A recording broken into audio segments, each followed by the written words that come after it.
2021 is literally 4 days away.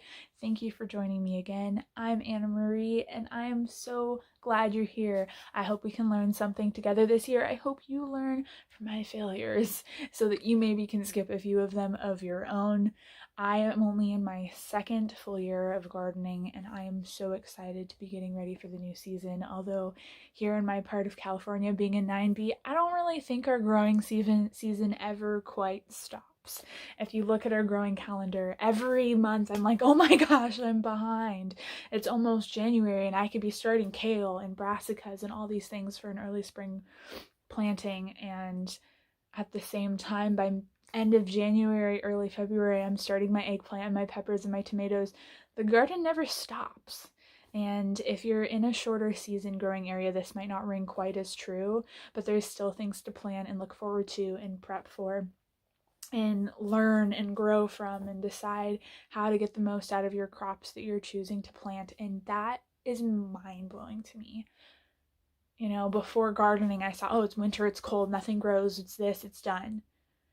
And then when you're actually trying to be a part of the food system, even in your own life, it's like, oh, it never stops, which is a little bit overwhelming, but a little bit amazing. You always have something to be working on and something to do, and that's super cool. It gets to be a year-round hobby, at least where I'm at. And to some extent, I think we can continue to learn all year round, and that is awesome.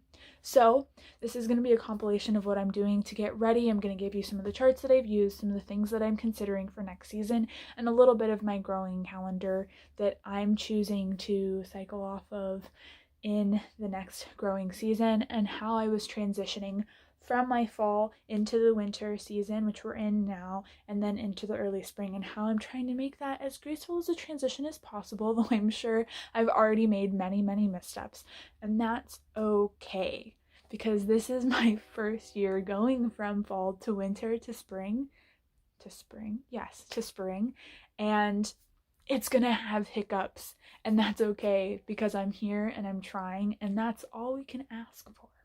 So we're gonna walk around, we're gonna see what I have growing right now, what I have in the garden, what I'm hoping to get out of it, and then how we're gonna cycle into spring as we get into January and February.